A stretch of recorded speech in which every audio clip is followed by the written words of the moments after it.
अस्सलाम वालेकुम सामीन। आज का शो हम 10 से 11 को जो शो करेंगे वेरी इंपॉर्टेंट। और हम देखते हैं कि मौसम बदलते ही बहुत सारी ऐसी बीमारियां हैं जो हम सब फील करते हैं। जैसे अगर मैं बात करूं सांस की बीमारियां जैसे दमा, सीओपीडी और आम सीने के इन्फेक्शंस, ये हम बहुत देखते हैं कि मौसम बदलते ही जब सर्दियों का मौसम आता है तो ये बहुत ज़्यादा इन्फेक्शंस हमें नज़र आ रहे होते हैं। और ये तमाम इन्फेक्शंस का हमारी सेहत पे बहुत गहरा असर होता है। और अगर हम इन तमाम बीमारियों का वक्त पे इलाज या उसकी तशख़ीस ना करें तो बीमारियां बहुत ज़्यादा बढ़ जाती हैं। और सीओपीडी क्या होता है, इन सब चीज़ों को हम जानने की कोशिश करेंगे। आज हमारे साथ इस अहम टॉपिक के ऊपर बात करने के लिए डॉक्टर मोहम्मद नजीबुल्लाह ख़ान मौजूद हैं। पल्मोनोलॉजिस्ट हैं, यानी फेफड़ों के अमराज के डॉक्टर हैं। इन्होंने एमबीबीएस एमआरसीपी यूके से किया है, masters respiratory medicine from UK और रिस्पायरेटरी उसमें किया है। Thank you so much doctor Mohammad Najeeb, आप हमारे शो में आए, बहुत शुक्रिया आपका। Thank you. बहुत अहम टॉपिक है। और मैं ये चाहूँगी कि जो सबसे पहले हम बात करें वो हम बात करते हैं कि जो इस वक्त इन्फेक्शन फैला हुआ है, आप देख रहे होंगे कि आपके पास ही बहुत मरीज़ आ रहे हैं, लोग वही कोविड के इन्फेक्शन इसी सारे सिम्टम्स के साथ आ रहे हैं। तो मैं चाहूँगी कि इस पर अगर थोड़ी सी हम बात करें। बहुत शुक्रिया आपके बुलाने का इस प्रोग्राम में। देखिए, मैं ये नहीं कहूँगा कि कोविड दोबारा आ गया है, वरना लोग शायद डर जाएं। देखिए, फ्लू वायरस, इन्फ्लुएंजा जिसे कहते हैं, ये बहुत सारी वेरिएंट्स, वैरायटी के साथ प्रेजेंट करता है और इसके कई अक़साम हैं। तो वो मैं ये तो नहीं कहूँगा कि कोविड वायरस है, but it's a type of flu virus. ठीक है। तो और भी HMPV या RSV, रेस्पिरेटरी सिंसिशियल वायरस हैं, या ह्यूमन मेटान्यूमो वायरस। तो ये कुछ वायरस हैं जो आजकल बहुत तेज़ी से फैल रहे हैं दुनिया भर में, इंक्लूडिंग यूनाइटेड किंगडम।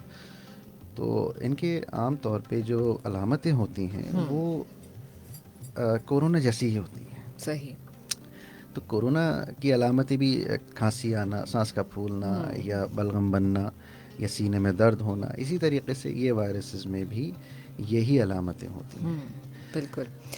बिल्कुल। अच्छा डॉक्टर नजीब, जब ये सारी अलामतें आपने बताई कि बुखार या चेस्ट इन्फेक्शन, ये तमाम चीज़ें हो रही हैं, तो मैंने देखा कि लोग उसको बिल्कुल डिफरेंट तरीके से सोचना शुरू कर देते हैं। हॉस्पिटल्स में ड्रिप लगाने चले जाते हैं बहुत सारे लोग। ज़ाहिर है इसमें सिवेरिटी भी हो सकती है, मैं ये नहीं कहूँगी, हर पेशेंट डिफरेंट है। तो आप क्या समझते हैं कि फ़ौरन उस वक्त उस मरीज़ को क्या करना चाहिए? देखें, पहली चीज़ तो इन चीज़ों से बचना बहुत ज़रूरी है, प्रिवेंशन बहुत ज़रूरी है। लेकिन अगर आपको ये अलामतें हो रही हैं, बुखार हो रहा है, खांसी हो रही है, या सीने में दर्द है, या बलगम ज़्यादा बनने की शिकायत है, तो आप या डॉक्टर को ज़रूर कंसल्ट कीजिए। और फिर जो माहिर पल्मोनोलॉजिस्ट होते हैं वही एक वायरल इन्फेक्शन, बैक्टीरियल इन्फेक्शन या फंगल इन्फेक्शन को डिफ्रेंशिएट कर पाते हैं। बिल्कुल। इवन जो नॉन कन्वेंशनल इन्फेक्शंस हैं, जैसे कि ट्यूबरक्लोसिस है या कोरोना अभी आया थी वेव, तो उसमें डिफ्रेंशिएशन बहुत ज़रूरी है कि मरीज़ को कौन सा इन्फेक्टिव पैथोजन है, जरासीम कौन सा है जो इन्फेक्ट कर रहा है, ताकि उसका फिर इलाज हो सके। बिल्कुल। अच्छा बिल्कुल आप सही कह रहे हैं। इसमें भी हमें अपने आप को आइसोलेट करना चाहिए कुछ दिन के लिए? इन्फ्लुएंज़ा फ्लू वायरस के कई अक़साम हैं। देखिए, ABCD जो बहुत कॉमन है, तो जो B टाइप है वो सीजनल इन्फ्लुएंज़ा, सीजनल कोल्ड जिसे कहते हैं, वो कराते हैं। उसमें मैं नहीं समझता कि आइसोलेशन की ज़रूरत है। मास्क वगैरह का इस्तेमाल कर हाँ, लें। अदरवाइज़ देखें, होता क्या है, आपने ये सुना होगा कि घर में किसी एक बच्चे को हुआ तो फिर वालिदैन को भी हो गया और दूसरे बच्चों को भी ऐसे हो ही। गया। तो वो आइसोलेशन तो नहीं होती है, आमतौर पे साथ रहना वही एक वजह होती है फैलने की वायरस। और वायरस फैलता है थ्रू कॉफिंग वगैरह, ड्रॉप आउट से। बिल्कुल। अच्छा डॉक्टर नजीब ये बताइए कि आपको पता है कि जब इस किस्म के कोई वायरल इन्फेक्शन होते हैं, सबसे पहले जब हम बात करते हैं कि जी हमें चेस्ट इन्फेक्शन हो गया या बहुत ज़्यादा बलगम वाली खांसी और ये सब कुछ आना शुरू हो जाता है, तो हम सब लोग सबसे पहले हमारे दिमाग में आता है सेल्फ मेडिकेशन। तो हम लोग बहुत माहिर हैं पाकिस्तानी ना, ठीक है, तो हम फ़ौरन से एंटीबायोटिक का इस्तेमाल करने लग जाते हैं। तो मैं चाहूँगी कि और फिर हमें बुखार भी अगर साथ में है तो लोग कहते हैं, लोग समझते हैं अगर बुखार है ना तो इसका मतलब आपको 100% एंटीबायोटिक खानी है खुद से। तो इस पे आप क्या सजेशन देंगे हमारे लोगों को? हाँ, मैं इस पे बहुत नाला रहता हूँ अपने मरीज़ों से, क्योंकि जो भी मरीज़ आता है वो 2-2 3-3 एंटीबायोटिक्स खा के आता है मेरे पास। और फिर भी उसके अलामतें मौजूद रहती हैं। हम्म। तो इसका मतलब है कि मे बी कि एंटीबायोटिक की नीड ही नहीं थी, ये डायग्नोसिस गलत हुई। देखिए, एंटीबायोटिक जब तक नहीं लेनी चाहिए हम्म। जब तक कि बैक्टीरियल इन्फेक्शन ना हो। बिल्कुल। तो बैक्टीरियल इन्फेक्शन जो है उनकी कुछ ख़ास अलामतें हैं, वो तो मैं डिफरेंशिएट उसमें होती हैं। कैसे डिफरेंशिएट हाँ, करूं, अगर मैं बात करूं वायरल या हाँ। बैक्टीरियल?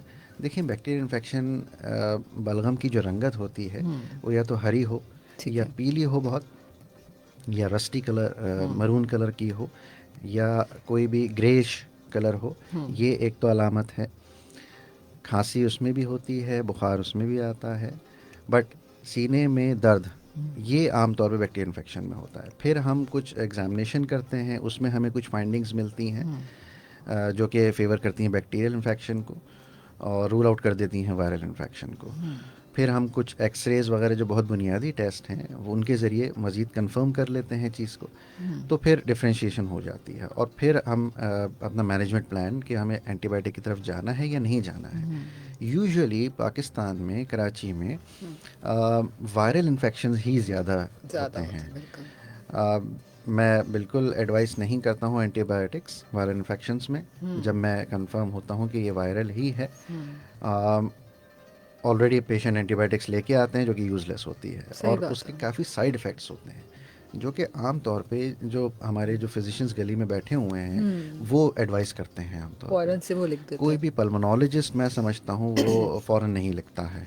लेकिन डॉक्टर नजीब, उन फिजिशियंस को भी तो चाहिए हम्म, कि आप ना उनको बोलें कि भैया आप हम्म। एंटीबायोटिक खाएं। एटलीस्ट कितना 5 दिन लगते हैं कि पेशेंट को ठीक होने में? आप क्या समझते हैं अगर वायरल है तो? जी बिल्कुल, 5 से 7 रोज़ आम तौर पे वायरल इन्फेक्शंस ठीक हो जाते हैं, अलामतें हम्म। ठीक हो जाती हम्म। हैं। इंक्यूबेशन पीरियड तो थोड़ा सा और है, हम्म। 2-2 हफ्ते 3-3 हफ्ते तक भी मामूली सी अलामतें रह सकती हैं।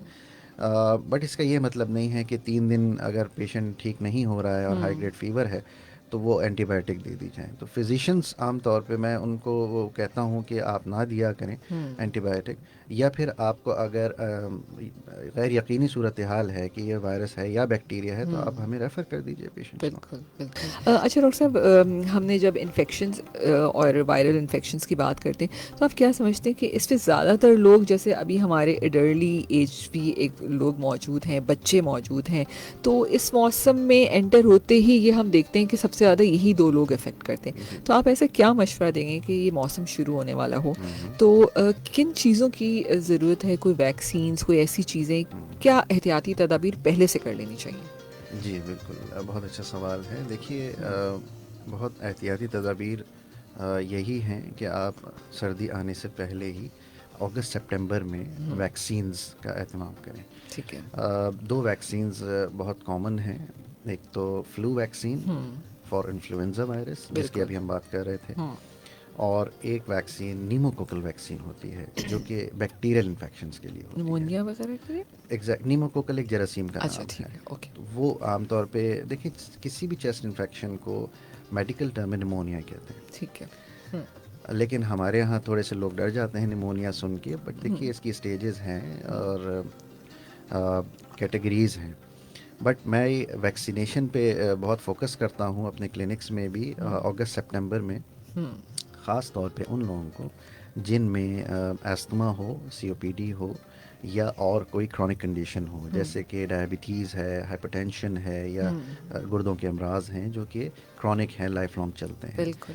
उनमें इम्कानात ज़्यादा होते हैं चेस्ट इन्फेक्शंस के, हुँ। चाहे वो वायरस के ज़रिए हों, चाहे बैक्टीरिया के ज़रिए हों, चाहे फंगल के ज़रिए हों। तो बहुत ज़रूरी है कि एनुअल हुँ। इन्फ्लुएंज़ा, सालाना इन्फ्लुएंज़ा वैक्सीन और निमोकोकल 5 साल में एक दफ़ा लगनी चाहिए, हुँ। ताकि जो इन्फेक्शंस हैं कभी कभी ये सीवियर हो जाते हैं ड्यू टू क्रॉनिक कंडीशंस, जैसे कि अभी हमने जिक्र किया। तो ओल्ड एज पीपल्स हों, इवन बच्चे हों, हुँ। बच्चों में भी चेस्ट इन्फेक्शंस कभी कभी सीवियरिटी बढ़ जाती है, तो उनको प्रिवेंशन के लिए वैक्सीन्स बहुत ज़रूरी हैं। हुँ। जो एहतियाती तदबीर वैसे सर्दियों में अपनानी चाहिए, अच्छी तरह स्वेटर्स, हुँ। जैकेट्स वगैरह बिल्कुल। पहन के रखें, कैप्स लें, हुँ। कानों को ढकें, नाक को ढकें, हुँ। क्योंकि आप आमतौर पर बाइक से यूज़ करते हैं लोग। जी, जी। एक चीज़ मैं ऐड करना हुँ। चाहूँगा, वायरल इन्फेक्शंस कभी कभी ऊपर उसके बैक्टीरियल इन्फेक्शन भी हो जाता है, ठीक है। तो दोनों इन्फेक्शंस भी हो जाते हैं। हुँ।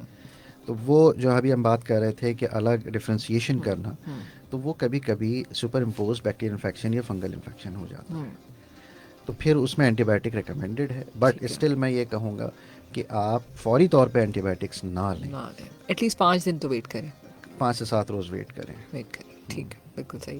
बिल्कुल, लेकिन आपको पता है कि हम लोग इतना वेट नहीं कर सकते। अपने बच्चों को वो हम कहते हैं ना इतनी लंबी छुट्टी कैसे कराएँ, और ऑफ़िस वाले भी कहते हैं कि कितना ऐसा बीमार हो गए कि तुम्हें 5 दिन की छुट्टी करने की ज़रूरत है। हुँ, बॉस ही कह देता है भाई अरे एंटीबायोटिक खाओ और फ़ौरन ऑफ़िस पहुँचो। ऐसा होता है ना डॉक्टर हुँ। साहब, जी, आप खुद जी, बताएँ। बिल्कुल फिर मरीज़ आप क्या करें हम? मरीज़ इसरार करते हैं मुझसे, तो हुँ, मैं यही कहता हूँ कि देखिए रिकमेंडेड नहीं है। हुँ। और मैं यूजुअली वही प्रैक्टिस फ़ॉलो करता हूँ जो यूनाइटेड किंगडम में फ़ॉलो हो रही है, नाइस गाइडलाइंस। बिल्कुल, आप सही कह रहे हैं। एक्चुअली मसला क्या है कि हमारा हुँ, इम्यून सिस्टम इतना वीक है कि एक तो हमारी जो ग़िज़ाइयत है, जो हम ग़िज़ा खाते हैं, ठीक है, वो भी इस किस्म की है। हम प्रोसेस्ड फूड हमारी ज़िंदगी में शामिल है। हमारा लाइफ़स्टाइल ऐसा है कि ये जो छोटे-छोटे ये वायरल इन्फेक्शंस हैं, इनको हम बर्दाश्त ही नहीं कर पाते।